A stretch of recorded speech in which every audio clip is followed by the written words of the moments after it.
पूर्वी दिल्ली में सियासी समर में शनिवार को होगा मेगा शो। पीएम मोदी जनसभा को करेंगे संबोधित। अमित शाह और सीएम योगी आदित्यनाथ भी कार्यक्रम में होंगे शामिल।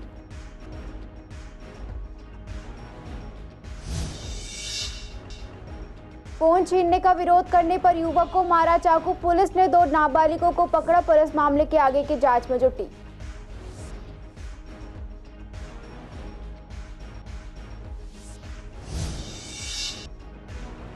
पुलिस ने 2 शातिर स्नैचर को किया गिरफ्तार। महिलाओं को बनाता था निशाना। अपाची मोटरसाइकिल और ओप्पो मोबाइल बरामद।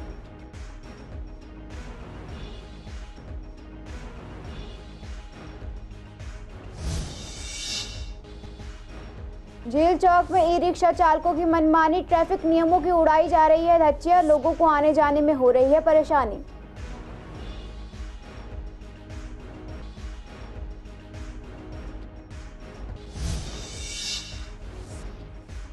नाले की सफाई के लिए तोड़ी गई थी बाउंड्री वॉल। कई महीने बीतने के बाद शुरू हुआ काम। स्वर्ण सिनेमा के पास वॉल बनाने की तैयारी।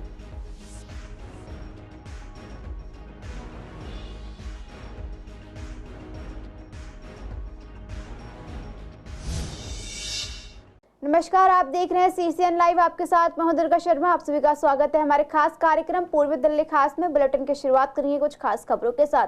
पूर्वी दिल्ली में वीकेंड पर सियासत का मेगा शो होगा, यानी शनिवार को बड़े नेताओं की रैली और जनसभाएं होंगी। लोकसभा चुनाव के लिए पीएम नरेंद्र मोदी की दिल्ली में पहली जनसभा शनिवार को होगी। बीजेपी के कई दूसरे नेताओं के कार्यक्रम भी रविवार के लिए तय किए जा रहे हैं। केंद्रीय गृह मंत्री अमित शाह सोमवार को चुनाव प्रचार करेंगे।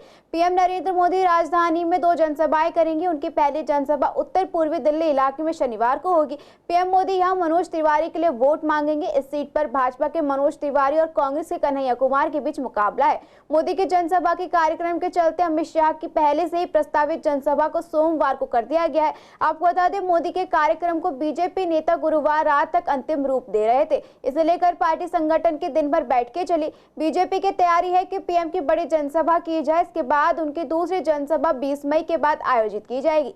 विकेट पर बीजेपी के दूसरे नेता भी प्रचार करेंगे। योगी आदित्यनाथ की एंट्री भी दिल्ली के चुनावी समर में होगी। उत्तर पूर्वी दिल्ली के शास्त्री पार्क इलाके के डीडीए पार्क में 2 दिन पहले सुफियान नाम के एक युवक की हत्या कर दी गई थी। शुक्रवार को एएटीएस की टीम ने इस मामले का खुलासा करते हुए 2 नाबालिग आरोपियों को पकड़ा है। पूछताछ में आरोपियों ने बताया कि मोबाइल फोन छीनने का विरोध करने पर उन्होंने युवक पर चाकू से हमला कर उसे लहूलुहान कर दिया था और उसे मरा हुआ समझकर छोड़कर भाग गए थे।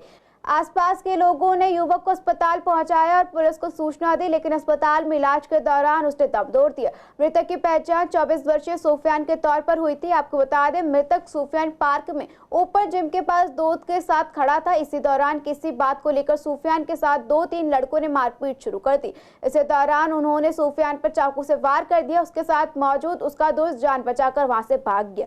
घटना के बाद आसपास के लोगों ने सुफियान को अस्पताल लेकर पहुंचे। डॉक्टरों ने उसे मृत घोषित कर दिया, जिसके बाद पुलिस ने अज्ञात लोगों के खिलाफ हत्या का मुकदमा दर्ज कर पूरे मामले की जांच शुरू की। घटना के वक्त पार्क में मौजूद लोगों से पूछताछ की गई। पूछताछ के दौरान पुलिस को इस मामले में कुछ अहम सुरागात लगे, जिसके आधार पर इस मामले में कार्रवाई करते हुए हत्या में शामिल 2 लड़कों को पकड़ लिया गया। दोनों लड़कों की उम्र 18 साल से कम है। उन्होंने पूछताछ के दौरान अपना जुर्म कबूल कर लिया है। फिलहाल दोनों आरोपी पुलिस की गिरफ्त में है। फिलहाल पुलिस आगे की कार्रवाई में जुट चुकी है। प्रीत विहार थाना पुलिस टीम ने 2 बदमाशों को गिरफ्तार किया है, जो आमतौर पर पूर्वी दिल्ली के मॉल्स के आसपास महिलाओं के साथ स्नैचिंग की वारदात को अंजाम देते हैं। आरोपियों की पहचान मोहम्मद दानिश और मोहम्मद इर्दशीद के रूप में हुई। गिरफ्तार आरोपियों के पास से अपाची मोटरसाइकिल और ओप्पो मोबाइल बरामद हुआ है। दरअसल प्रीत विहार थाने में एक महिला ने Samsung Galaxy F62 mobile phone छीनने की FIR दर्ज कराई थी। शिकायतकर्ता महिला ने बताया कि वो V3S मॉल के बस स्टैंड पर बस का इंतजार कर रही थी। तभी सामने से 3 लोग बिना हेलमेट के कड़कड़ी मोड़ की तरफ रॉन्ग साइड से एक मोटरसाइकिल पर जा रहे थे। तभी पीछे बैठे व्यक्ति ने उनका मोबाइल फोन छीन लिया और सभी मौके से फरार हो गए, जिसके बाद पुलिस ने मामला दर्ज कर जांच शुरू कर दी। टीम ने सीसीटीवी फुटेज की जांच की और तकनीकी खुफिया स्रोतों के माध्यम से जानकारी इकट्ठा कर दोनों आरोपियों को पकड़ लिया। पूछताछ के दौरान खुलासा हुआ कि मोटरसाइकिल और मोबाइल फोन दोनों ही चोरी का सामान है। पुलिस आगे की जाँच कर रही है। गीता कॉलोनी स्थित झील चौक में ट्रैफिक व्यवस्था में ई रिक्शा चालक सबसे बड़ी बाधा बन रहे हैं। यहाँ परेशानी की बात यह है कि बाजार के तिराहा और चौराहों पर ट्रैफिक पुलिस तैनात नहीं है। ई रिक्शा चालक सवारी बैठाने के चक्कर में वाहन कहीं पर भी रोक देते हैं, जिससे ट्रैफिक जाम की स्थिति बन जाती है और ट्रैफिक नियमों का भी पालन नहीं करते हैं। जब सीसीएन संवाददाता सोनिया शर्मा ने दुकानदारों से बात की तो उन्होंने बताया कि यहाँ रिक्शा वाले कहीं भी यू टर्न ले लेते हैं, जिससे पीछे आती हुई गाड़ियां टकरा जाती हैं और कई बार लोग घायल भी हो जाते हैं। यहाँ ट्रैफिक पुलिस भी तभी आती है जब कोई हादसा हो जाता है। यहाँ पे समस्या ये रहती है, रिक्शे वाले बहुत जाम करते हैं, गलत तरीके से रिक्शा चलाते हैं। चलते फिरते लेडीज़ों के ऊपर रिक्शा कभी पलट जाती है, चलते फिरते लेडीज़ों के ऊपर चढ़ा देते हैं रिक्शा, आगे पीछे ठोक देते हैं। मतलब कोई यहाँ पे हिसाब किताब सही नहीं है। यहाँ नहीं, यहाँ क्राइम वगैरह नहीं है, मगर यहाँ पे इस चीज़ से बहुत दिक्कत है। बहुत जाम हो जाता है, शाम को निकलना बड़ा मुश्किल होता है, कस्टमर नहीं आ पाता, रिक्शे आगे खड़े कर देते हैं, दुकानदारों को दिक्कत होती है क्योंकि रिक्शे वाला तो रिक्शा सवारी लेके चले जाएगा, मगर हम लोग कहाँ से रोटी खाएंगे। हम लोग बहुत टाइम से है, ये आज से नहीं है, ये जब से ग्रामीण सेवा चलती थी तब से है। शिकायतें बहुत, पुलिस केस हुए, कुछ हुआ, मगर इसका कोई सुझाव नहीं निकला। ऐसे में ये होना चाहिए कि यूनियन चलनी चाहिए कि कोई बंदा यहाँ पे खड़े हो तो एक एक दो दो रिक्शा लोडिंग करा के खड़े होकर चलाए, मगर नहीं, जो जैसे आता है वैसे ही मोड़ के रिक्शा लोड करके चले जाता है। 2-3 दिन में यही देख रहे हैं, शाम के टाइम 6 बजते ही यहाँ जाम लग जाता है। हाँ जी। और ज़्यादातर जो ड्राइवर हैं कुछ छोटी उम्र के भी हैं, जिनकी अभी उम्र नहीं है वो भी चला रहे हैं रिक्शा। अब लाइसेंस की पता नहीं किस पर लाइसेंस है कि नहीं है, उसको पता नहीं, मगर कुछ छोटे बच्चे चला रहे हैं रिक्शा। शाम के टाइम कभी आगे थोड़े बहुत जो कांस्टेबल इधर के वो थोड़े भगाते हैं, उसके बाद फिर वही सामान शुरू नहीं। यही है कुछ रिक्शा की थोड़ी जिनकी इनकी जो भी इनकी तादाद है थोड़ी कम हो। इतनी ज़्यादा रिक्शा हो गई है कि पहले चलने वाला मुश्किल हो गया है। ई रिक्शा ये होता है जहाँ पे जो ई रिक्शा वाले होते हैं ये यहाँ पे आके खड़ा कर देते हैं, जिस वजह से एक्शन वगैरह भी बहुत सारे होते हैं यहाँ पे। और जैसे कि लोग जैसे खड़े होते हैं ना ई रिक्शा वाले, मतलब कोई कहता है हटने के लिए दुकान के आगे खड़े कर देते हैं, तो लोग को जैसे बोलते हैं हटने के लिए, तो हटते भी नहीं, बदतमीजी करते हैं यहाँ पे। हाँ होते हैं, कई बार होते हैं यहाँ पे, इस चौक पे बहुत ज़्यादा होते हैं, क्योंकि जैसे बिना देखे ये यूटर्न मार देते हैं ना, तो स्कूटी वाले आते हैं तो उनमें टकरा जाती है स्कूटी। शाम के टाइम पे यहाँ पे मतलब रिक्शे वाले जो थोड़ा पी के चलाते हैं, ज़्यादा एक्सीडेंट होते हैं इस टाइम पे। ऐसे में होना चाहिए कि पुलिस वाले जो है उनको मतलब साइड करें, मतलब कोई रखें यहाँ पे इनके लिए, जो देखभाल के लिए जो साइड करवाए उन्हें, क्योंकि ये एक्सीडेंट बहुत ज़्यादा होते हैं यहाँ पे। झील में रिक्शा जो है बहुत ज़्यादा आतंक हो गया रिक्शे वालों का। बैटरी रिक्शा रोड पे पूरा जाम रहता है, वो शाम के टाइम तो बहुत ही ज़्यादा रश होता है वहाँ पे। और कुछ रेडी हैं फ्रूट की, होना एक्शन तो होना ही चाहिए थोड़ा, एक शाम को ये हो कंट्रोल करने के लिए। का जाम ही रहता है वहाँ, तो हर टाइम जाम है। बैटरी रिक्शा की दिक्कत आ रही है चौक पे, दोनों तरफ से, उधर राइट साइड पे भी और लेफ्ट साइड पे भी, दोनों जगह रिक्शे खड़े रहते हैं। रिक्शे की वजह से वहाँ आना जाना बहुत मुश्किल हुआ। हाँ मैनेज कर सकते हैं, कोई बड़ी बात नहीं मैनेज करने में, करना पड़ेगा मैनेज। एरिया तो व्यस्त ही है, आजकल तो काम नहीं है, मार्केट में डाउन है मार्केट, कुछ गर्मी करके भी। अदरवाइज शाम को जब लोग जा रहे होते हैं, पब्लिक घर जा रही है अपने, या जो जॉब करते हैं वो जा रहे हैं, तो वहाँ जाम जो रिक्शे वाले गलत खड़ी करते हैं, रिक्शा वो बीच में खड़ी कर देते हैं रोड के। अगर प्रॉपर ढंग से खड़ी करें तो कोई जाम नहीं है। पूर्वी दिल्ली के कांति नगर से जगतपुरी तक जाने वाले नाले के बाउंड्री वॉल को सफाई करने के लिए तोड़ा गया था, ताकि जेसीबी मशीन की मदद से नाले की सफाई आसानी से हो सके। हालांकि नाले की सफाई के हुए काफी समय बीत चुका था, जिसके बाद अब इन बाउंड्री वॉल को दोबारा बनाने का काम शुरू किया गया है। बाउंड्री वॉल को बनाने का काम अभी कड़कड़ी मोड़ से शुरू किया गया है और स्वर्ण सिनेमा के पास से इन दीवारों को दोबारा से बनाने की तैयारी की जा रही है। जब हमारे संवाददाता ने स्थानीय लोगों से बात की तो उन्होंने बताया कि नाला काफी गहरा है, जिसकी वजह से कोई भी हादसा हो सकता है और लापरवाही की वजह से इस गहरे गड्ढे में कोई भी तेज रफ्तार से आती हुई गाड़ी यहां गिर सकती है। जनता ने प्रशासन से बाउंड्री वॉल बनाने का काम जल्द से जल्द पूरा करवाने की अपील की है। मैं तो ये कहूँगा देर आए दुरुस्त आए, लेकिन समय तो इन्होंने बहुत ज़्यादा लगा दिया और मुझे ऐसा लग रहा है जिस स्पीड से काम चल रहा है समय बहुत ज़्यादा लगने वाला है। दिल्ली सरकार का कुछ खुद ही आता पता नहीं है, और जो फ्लड कंट्रोल डिपार्टमेंट जो इस दीवार को बनाने लग रहा है, दीवार जहाँ टूटी पड़ी है वहाँ पर दुर्घटना होने की संभावना भी है। प्लस जो साइडों में मलबा पड़ा है, बारिश का मौसम आने वाला है, बारिश आएगी तो वो मलबा भी नालों में जाएगा, और अभी नाले की बहुत ज़्यादा सफाई हुई है। तो मेरा कहना यह है कि दीवार को जल्दी जल्दी बनाया जाए, जिससे कि कोई दुर्घटना होने से बचे, और काम समय से अगर पूरा होगा तो वो समय से पूरा होने के कारण से ही जनता को राहत मिलने वाली है। यहाँ कोई शुरुआत नहीं है, पीछे से बनाते आ रहे हैं, आनंद विहार की साइड से बनाते हुए आने लग रहे हैं। मुझे लगता है यहाँ तक पहुँचते इनको 2-2.5 महीने लग जाएंगे। जहाँ दीवार गिरा दी गई है उसको तुरंत बनानी चाहिए, उसकी रिपेयरिंग करनी चाहिए, और अगर जहाँ पर कोई दिक्कत भी है उस दिक्कत को दूर करें, वहाँ बैरियर लगाएं, इन्होंने क्या कर रखा है, दीवार भी खुली कर रखी है, दुर्घटना होने के चांस भी बहुत ज़्यादा है, तो इस तरफ ध्यान देना चाहिए इनको। मेरा कहना यही है, ये जो कार्य इतने वर्षों इसको लग गए, ये जल्दी से जल्दी निपटे और जल्दी से जल्दी कंप्लीट हो, जो कि दुर्घटना हो जो यहाँ पर होती हैं वह ना हो। जितनी जल्दी हो सके यहाँ पर दीवार का जो कार्य है जल्दी से जल्दी निपटाया जाए, ताकि ये जो मलबा वगैरह पड़ता है दीवार शुरुआत आनंद विहार के पास से इधर से थोड़ा बहुत बनता हुआ आ रहा है, लेकिन बहुत स्लो काम चल रहा है, बहुत धीमी गति से काम चल रहा है। एक्सीडेंट के चांसेस हैं यहाँ पर, रात को अंधेरे में दुर्घटनाएं होती हैं, पैदल चलते हुए लोग हैं यहाँ पर।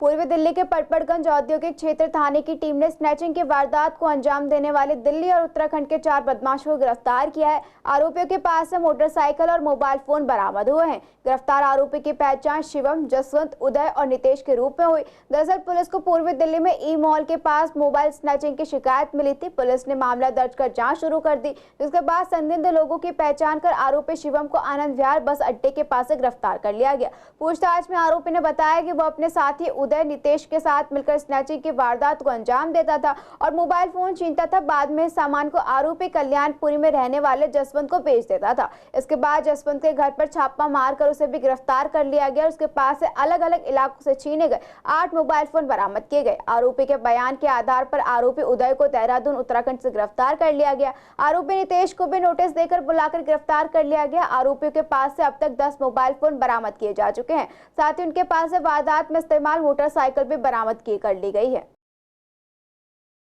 पूर्वी दिल्ली के बीजेपी प्रत्याशी हर्ष मल्होत्रा से हमारे संवाददाता ने खास बातचीत की। उन्होंने बताया कि गुरुवार को उन्होंने संकल्प पत्र जारी किया है और जीतने के बाद सबसे पहले झुग्गियों पर काम करेंगे और पूर्वी दिल्ली की बाकी समस्याओं पर भी ध्यान देंगे। उन्होंने बताया कि यहाँ सबसे ज्यादा पार्किंग की समस्या है, जिसको कम करने के लिए गांधीनगर, कृष्णनगर और विश्वास नगर में मल्टीनेशनल पार्किंग का काम भी किया जाएगा। पूर्वी दिल्ली के प्रत्याशी मेरे साथ मौजूद हैं, उनसे बात कर लेते हैं। सर, संकल्प पत्र आपने कल जारी किया, जीतने के बाद पहला कौन सा ध्यान में रहेगा, जनता की क्या क्या सेवा करेंगे? हमारे लिए जनता प्रायोरिटी है और हमने जो सोचा है पूर्वी दिल्ली की एरिया के लिए काम करने के लिए, उसको संकल्प पत्र में लिया है। जैसे हमारे यहाँ पे जहाँ झुग्गी वहाँ मकान, प्रधानमंत्री जी की जो योजना है उसको हम अतिशीघ्र प्रारंभ करेंगे कलंदर कॉलोनी में। वहाँ पर 4000 झुग्गियाँ हैं, 2 बस्तियाँ और हैं साथ में। वो पूरा एक कॉम्प्लेक्स बन के 4000 मकान बना करके हम झुग्गी वालों को वहाँ पर देंगे। ये सबसे पहली प्रायोरिटी है। इसके साथ साथ केजरीवाल साहब तो एजुकेशन की बात करते हैं, वर्ल्ड क्लास एजुकेशन, जो उनकी 3rd क्लास एजुकेशन है ही नहीं। स्कूल में 1000 स्कूलों में से केवल 200 स्कूलों में प्रिंसिपल हैं और हमने एक कड़कड़डुमा में आईपी यूनिवर्सिटी शुरू कर दी है। उसका शिलान्यास भी बीजेपी के सांसद ने किया था और उसका लोकार्पण भी बीजेपी के सांसद ने किया है। अब वहाँ पर एक लॉ कैंपस भी कड़कड़डुमा में लाने जा रहे हैं। कोंडली में भी पीने का पानी गंदा मिल रहा है। वैसे तो पूरी पूर्वी दिल्ली में ही गंदा पानी मिल रहा है। कोंडली मुझे इसलिए ध्यान आ जाता है कि आम आदमी पार्टी का जो प्रत्याशी है वो कोंडली से विधायक हैं। वहाँ पर 500 स्कूल जो केजरीवाल साहब ने वायदा किया था, 7 स्कूल एक विधानसभा में खुलने चाहिए थे। पूरी पूर्वी दिल्ली में एक नया स्कूल नहीं खुला है। 20 कॉलेज, 20 अस्पताल का वायदा केजरीवाल साहब ने किया था। एक भी कॉलेज, एक भी अस्पताल पूर्वी दिल्ली में इनकी योजना से नहीं खुला है। तो आम आदमी पार्टी वाले झूठे वादे करते हैं, ये अपने वादों को पूरा नहीं करते हैं। आदरणीय प्रधानमंत्री जी शनिवार 18 मई को करतार नगर 3रे और 4था पुस्ता के बीच में यमुना खादर में डीडीए लैंड है, वहाँ पर आ रहे हैं शाम को 4 बजे। वहाँ पर हमारी सबकी तैयारी बहुत है और पूर्वी दिल्ली की जनता से भी मैं निवेदन करूँगा कि आदरणीय प्रधानमंत्री जी को सुनने के लिए जरूर पहुँचें। वीडियो जर्नलिस्ट महेंद्र बोरा के साथ Mohit Sharma, CCN live, Delhi. Common university entrance test यानी CUET की शुरुआत बुधवार से हो चुकी है। ऐसे में कई एग्जाम सेंटर पर स्टूडेंट्स की काफी भीड़ नजर आ रही है, लेकिन स्टूडेंट्स को परीक्षा की सही व्यवस्था न होने की वजह से काफी परेशानी हुई। आपको बता दें कई सेंटर्स को आखिरी समय पर बदला गया था, जिसकी वजह से बच्चे काफी परेशान हुए। दरअसल नेशनल टेस्टिंग एजेंसी NTA द्वारा वीरवार को राजधानी दिल्ली में 200 से ज्यादा केंद्रों पर CUET के लिए तैयारी की गई थी, लेकिन विद्यार्थियों को परीक्षा से एक दिन पहले देर शाम तक परीक्षा केंद्रों के बारे में जानकारी नहीं थी, जिसके बाद से लगातार परीक्षा व्यवस्था पर कई सवाल खड़े हो रहे हैं। इसी को लेकर आज हमने दिलशाद गार्डन स्थित अर्वाचीन स्कूल में फिजिकल एजुकेशन का एग्जाम देने पहुंचे स्टूडेंट से बात की। स्टूडेंट्स का कहना था कि एग्जाम सेंटर के अंदर तो व्यवस्था अच्छी थी, लेकिन बाहर काफी दिक्कतें हुई। हर एग्जाम के लिए हमें एडमिट कार्ड डाउनलोड करना पड़ रहा है, ऐसे में कई बार साइट क्रैश हो रही है। वही सेंटर भी लास्ट मोमेंट पर चेंज हो रहे हैं, जिसकी वजह से सेंटर ढूंढने में काफी परेशानी हुई। आपको बता दें यहाँ कुछ ऐसे स्टूडेंट भी थे जो दूसरे स्टेट से आए थे। बच्चों के पेरेंट्स ने बताया कि काफी दूर सेंटर दिए गए हैं, ऐसे में काफी समय ट्रेवल में ही निकल जाता है और डर रहता है कि कहीं एग्जाम ना छूट जाए। मैं टैगोर गार्डन से आई हूँ। एग्ज़ाम सेंटर दिलशीद गार्डन पड़ा था और exam physical education. Exam easy था, अरेंजमेंट भी सही थी। मेरा सेंटर चेंज तो नहीं हुआ था, यही था बस, बाकी जो 15 का पोस्टपोन हो गया था उसका प्रॉब्लम पड़ी थी। वो 29 को एग्ज़ाम, सेंटर नहीं पता कहाँ है।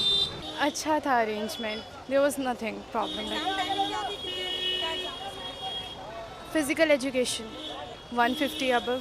स्टार्टिंग में बार बार एडमिट कार्ड डाउनलोड करना पड़ रहा था और एक एग्ज़ाम भी कैंसिल हो गया हमारा, तो स्टार्टिंग में दिक्कत हुई थी, बट अब सब नॉर्मल है।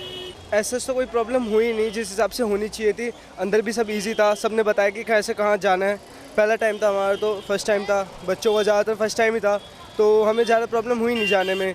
अंदर जाते बता दिया लोगों ने कि कहाँ से कहाँ बैठना है। सिटिंग अरेंजमेंट सारे बहुत आसान कर रखे थे उन्होंने, और टीचर्स भी अच्छे थे वहाँ के, फैसिलिटी कि कहाँ से कहाँ जाना है वो ईजी थी। ऐसा तो हुआ नहीं, वो पहले 2-3 दिन पहले पता लग गया था जब सेंटर चेंज हुआ था, तो उसमें डिफ़िकल्ट ऐसी आई नहीं कुछ। हाँ, कोई हो रही है, जैसे कि स्टेट वाइज प्रॉब्लम हो रही है। हमारे तो स्टेट सेम ही है दिल्ली, तो उनमें तो इतनी सच प्रॉब्लम होती नहीं, क्योंकि हमें पता है कहाँ से कहाँ जाना है रूट, तो हमें तो इतनी प्रॉब्लम है नहीं, पर बाहर वालों को प्रॉब्लम ज़्यादा होती है। हाँ, सेंटर्स चेंज हो रहे थे बार बार, तो उसमें प्रॉब्लम आ रही थी। काफ़ी बार 2-3 बार डाउनलोड करना पड़ा एडमिट कार्ड। हाँ, मतलब शालीमार बाग, जहांगीरपुरी, मतलब ऐसे थे, तो वो चेंज हो गया अब 1-2। मतलब 45 मिनट्स इनफ तो नहीं है, 1 आवर तो मिलना ही चाहिए था, मतलब थोड़ा सोचने के लिए क्वेश्चंस को। बहुत प्रॉब्लम हो रही है, हमें आने जाने में इतनी दिक्कत हो रही है। मेट्रो स्टेशन दो मेट्रोस बदलनी पड़ रही है हमें। हम हरियाणा से आए हैं, गुड़गांव से। हम 15 मिनट पहले पहुँचे हैं यहाँ पर, हमें बहुत दिक्कत हुई है। नहीं, वो तो कोई प्रॉब्लम नहीं, बस हमें सफ़र करने में थोड़ा बहुत प्रॉब्लम हुई है। नहीं, सेंटर तो ये बेटर था, लेकिन बस ये जो थोड़ा एरिया है ना, उसमें थोड़ा ऐसे क्राउडेड एरिया है। हाँ, नहीं, सेंटर तो मेट्रो स्टेशन पास में ही है, तो आने में ज़्यादा टाइम नहीं लगा, तो इजी था। नहीं, ऐसा कुछ नहीं था। जब बीच में जब अभी ये सेंटर चेंज हुए थे 15 तारीख के लिए, तो उसमें फिर CUET वाले NTA की जो वेबसाइट थी उसमें 4 लिंक दे दिए थे उन्होंने कि सर्वर डाउन ना होए, इसलिए। फिजिकल एजुकेशन का पेपर था आज, तो आज 45 मिनट मिले थे और 15 मिनट OMR शीट भरने के जो भी मिलते हैं। नहीं, टाइम तो ओके था। नेक्स्ट एग्ज़ाम मेरा तो हो गया, वैसे जो 15 तारीख का था वो 29 तारीख को पोस्टपोन। दिल्ली में लोकसभा चुनाव के लिए कुछ ही दिनों का समय रह गया है। आपको बता दें दिल्ली में 25 मई को मतदान होना है। पूर्वी दिल्ली में भी उम्मीदवार लगातार लोगों के बीच अपना प्रचार प्रसार कर रहे हैं। इलेक्शन की तैयारियां जोरों शोरों से की जा रही हैं। हर प्रत्याशी अपनी रणनीति के मुताबिक चुनाव प्रचार कार्य को आगे बढ़ा रहा है। प्रचार प्रसार में पोस्टर और बैनर के अलावा व्यक्तिगत संपर्क ज्यादा किया जा रहा है, जिससे प्रत्याशी रैली और सभाओं के जरिए लोगों के बीच पहुंचकर उनसे मिल रहे हैं। ऐसे में जनता लगातार इलाकों की समस्या प्रत्याशियों के सामने रख रहे हैं। वहीं बीजेपी रैली, जनसभाओं के अलावा पैन, टोपी और पार्टी चिन्ह के स्टिकर के जरिए भी लोगों के बीच अपना प्रचार कर रही हैं। वहीं कई उम्मीदवार लोगों के बीच अपनी छाप छोड़ने के लिए पार्टी का झंडा और पटका भी लोगों को दे रहे हैं। आप पार्टी के प्रचार की बात करें तो पार्टी की तरफ से प्रचार के लिए पार्टी का झंडा और टोपी और पटके का ज्यादा इस्तेमाल किया गया है। हमारा प्रचार केवल बूथ तक नहीं, हर घर तक है, हर इंडिविजुअल वोटर तक है। लोग सोशल मीडिया से भी, टीवी से, समाचार पत्रों के माध्यम से भी और डायरेक्ट हमारे प्रचार से भी हमें दिखता है कि उनका उत्साह बहुत है और हमारे प्रति सबका प्यार बहुत है। निश्चित रूप से भारतीय जनता पार्टी अपने 400 सीटें लेने में कामयाब होगी। सर प्रचार तो आप कर रहे हैं, इस बार पोस्टर बैनर कितना सारा लिया जा रहा है, क्योंकि इस बार जो इलेक्शन है वो धूम नज़र नहीं आ रही है, तो इसको लेकर किस तरीके से आप लोग देख रहे हैं? देखिए, लोकसभा का इलाका बहुत बड़ा होता है, 21 लाख वोटर्स को हमने छूना है, इतने पूरे जमुना पार का आधा हिस्सा हमको छूना है, नोएडा ओखला तक जाना है हमको, तो एरिया इतना बड़ा है कि 95 लाख की जो लिमिट है खर्चे की, उसके अंदर वो सारी धूम आपको दिखाई नहीं दे सकती। लेकिन फिर भी हम छोटे स्टिकर, झंडे लेकर गाड़ियों तक पहुंचाने, स्टिकर घरों तक लगाने, इसका हम प्रयास कर रहे हैं। देखिए, मुख्यतः हम जो प्रचार सामग्री हमारी वो है हर्ष मल्होत्रा जी का जीवन परिचय। हर्ष मल्होत्रा एक आदर्श व्यक्तित्व हैं, एक कर्मठ नेता हैं, एक जुझारू कार्यकर्ता हैं और एक देहदानी हैं। इन बातों का हम प्रचार कर रहे हैं। दूसरा, हर्ष मल्होत्रा आने के बाद उनके संकल्प हैं कि वो पूर्वी दिल्ली के लिए क्या क्या करेंगे। पूर्वी दिल्ली की जनता से मिलकर उन्होंने जमुना पार की जनता की ज़रूरतें जानी हैं, शिकायतें जानी हैं, अपेक्षाएं जानी हैं, उसी के हिसाब से अपना संकल्प पत्र बनाया है। और जो संकल्प पत्र बनाया है, कल हमने सारे पत्रकारों को बुलाकर ये प्रतिज्ञा ली है कि जो संकल्प पत्र है हमारा, हम उसको आते ही पूरा करेंगे, अपने कार्यकाल में ही पूरा करेंगे। पूर्वी जिले के एंटी नारकोटिक सेल ने एक ऑटो लिफ्टर को गिरफ्तार किया है। आरोपी की पहचान प्रताप नगर निवासी राकेश कुमार के रूप में हुई है। आरोपी के पास से मोटरसाइकिल और 5 मोबाइल फोन बरामद हुए हैं। दरअसल पुलिस की एक टीम खिचड़ीपुर कल्याणपुरी से गुजर रही थी, जहां उन्होंने बिना नंबर प्लेट की एक मोटरसाइकिल को क्राउन प्लाजा होटल की ओर तेज रफ्तार से जाते हुए देखा। टीम ने तुरंत कार्रवाई करते हुए त्रिलोकपुरी रेड लाइट पर मोटरसाइकिल सवार को रोका और पकड़ लिया। आपको बता दें, आरोपी की गिरफ्तारी से एक मोटरसाइकिल, वाहन चोरी और ई चोरी के 3 मामले सुलझाए गए हैं। गांधीनगर मार्केट दिल्ली की सबसे बड़ी एशिया मार्केट है, लेकिन यहाँ अतिक्रमण एक बड़ी समस्या है, जिससे मार्केट को आज भी निजात नहीं मिल पा रहा है। इसको लेकर जब सीसीएन संवाददाता ने व्यापारियों से बात की तो उन्होंने बताया कि यहाँ पहले ही अतिक्रमण एक बड़ी समस्या है, उस पर गर्मियों के समय में मटके वाले, फल वाले और सब्जी वालों ने भी यहाँ अपनी रेडियां लगाकर इस समस्या को और बढ़ा दिया है, जिसकी वजह से जाम की समस्या भी बढ़ गई है। प्रशासन से भी शिकायत करने पर भी कोई समाधान नहीं निकल पाया। शाम का समय होते ही यहाँ बहुत सारी रेडियां लग जाती है और फर्नीचर वाले भी अपना सामान बाहर रख लेते हैं, जिससे परेशानी और ज्यादा बढ़ जाती है। देखो, ये हमारे एसएचओ साहब ने गांधीनगर में जो भी एनक्रोचमेंट है उसके लिए बड़ा अच्छा एक्शन लिया हुआ है और काफ़ी टाइम से यहाँ बहुत सुधार है।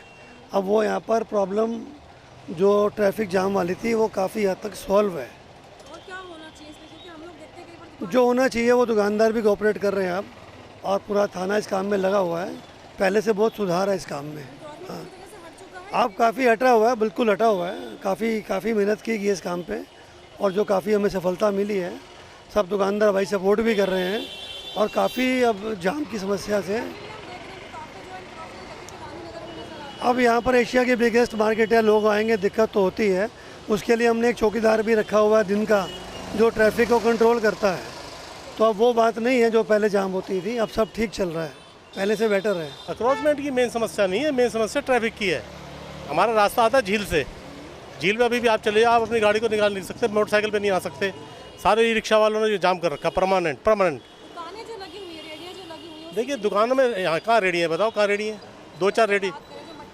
मटके वाले तो इन्होंने अक्रॉचमेंट कर रखा है, सारा रास्ता बंद कर रखा है। इनको 10 बार कंप्लेंट कर चुके, कोई सुनवाई नहीं। स्कूल है, स्कूल के साथ खुलेआम सिगरेट बिक रही है, जबकि सुप्रीम कोर्ट का ऑर्डर है कि 300 मीटर के दायरे में, 500 मीटर के दायरे में सिगरेट नहीं बिक सकती। आप देखो कितनी सिगरेट बिक रही है, इनको रोकते नहीं पुलिस वालों को। क्या कहें बताओ? 10 नहीं है, कम से कम 20 दुकानें। अभी दोपहर है इसलिए आपको 10 लग रही हैं, शाम होते होते 20 हो जाएंगी। बहुत ज़्यादा समस्या है इनके आगे। लड़के लोग आते हैं अपने सिगरेट लेने के लिए, मोटरसाइकिल खड़ी करी, स्कूटर खड़ी, सिगरेट ले रहे हैं, चल रहे हैं, पी रहे हैं। मटके वालों ने आधी सड़क घेर रखी है, आप देखो आधी सड़क घेर रखी है। बहुत सी शिकायतें करी हैं जी, सबको शिकायतें कर ली, एमएलए को भी, एमपी को। कुछ नहीं। बस कभी जिस दिन शोर मचता है उस दिन तो आ जाते हैं, उठा उठ के तोड़ ताड़ के चले जाते हैं। 10-5 मटके दिखावे के लिए हमने मटके तोड़ दिए, लेकिन वो मटके भी वहीं इकट्ठे हो जाते हैं। बल्कि जान के लगा रखी है उन्होंने, टूटी फूटी गाड़ियाँ भी लगा रखी है, पेड़ उगा रखे हैं, बड़े बड़े पत्थर रख रखे हैं, जिससे कि वो क्रेन वाले आए तो उसको उठा ना पाए। फुल अक्रोचमेंट है, आप देखो जाके कितने बड़े बड़े पत्थर हैं। पूर्वी दिल्ली के कई हिस्सों में काफी समय से गंदे पानी की समस्या देखने को मिल रही है। आज हम बात कर रहे हैं पूर्वी दिल्ली के शकरपुर इलाके के डब्ल्यू ब्लॉक की, जहां जल बोर्ड की तरफ से इलाके में गंदा पानी सप्लाई किया जा रहा है, जिसकी वजह से स्थानीय लोगों को काफी परेशानी हो रही है। इतना ही नहीं, गंदे पानी की वजह से यहाँ कई लोगों को बीमारियां भी हो रही है। स्थानीय लोगों ने बताया कि यहाँ कई महीनों से गंदा और बदबू वाला पानी आ रहा है, जिसे पीने की बात तो दूर, रोजमर्रा के कामों में भी इस्तेमाल नहीं किया जा सकता। हमें रोज बाहर से पानी खरीदना पड़ता है। इसको लेकर कई बार जल बोर्ड के अधिकारियों से लेकर जनप्रतिनिधियों तक शिकायत की गई, लेकिन कोई सुनवाई नहीं होती है। बहुत गंदा पानी आ रहा है। कपड़े धोना या सब्जी धोना ये तो दूर की बात है, पीना तो बहुत ही अति दूर की बात है। मतलब ना पी सकते हैं, ना उसमें सब्जी साफ कर सकते हैं, ना कपड़े धो सकते हैं, इतना गंदा आ रहा है। हम मयूर विहार में अधिशासी अभियंता जो दिल्ली जल बोर्ड के हैं बैठते हैं, उनको कंप्लेंट 6 मई को दे करके आए हैं। उसमें कोई कार्रवाई नहीं है, कोई सुनवाई नहीं है। मजबूर हो गए, 4-5 एप्लीकेशन भी दे दी गई हैं, सभी को हमने ये एप्लीकेशन लगा दी गई है, किंतु कोई सुनवाई किसी तरह की नहीं है। बच्चों को टाइफाइड हो रहा है, मेरे तो पिताजी भी बीमार हो गए इसी वजह से। पिताजी की इन्फेक्शन हो गया था, तो इसलिए उनकी पानी की वजह से डेथ हो गई। और दिन रात हम लोगों की नींद हराम है, क्योंकि सुबह 4 बजे उठते हैं, कभी 3 बजे, कभी 4 बजे उठ के पानी भरना पड़ता है। कौन सा क्षेत्र है ये WA ब्लॉक है। WA ब्लॉक हम लोगों का 153-154 के निवासी हम लोग। और पानी बहुत गंदा है। पिछले साल भी हमने लाइन बदलवाई थी कैसे उनका कंप्लेंट करके अभय वर्मा से, और अब देखो ये 5 बजे का पानी आज। तो शिकायत वगैरह की आपने कहीं पर? 2-3 एप्लीकेशन दे ली, कुछ नहीं होता। फिलहाल इस बुलेटिन में इतना ही। खबरों के लिए बने रहिए CCN लाइव के साथ।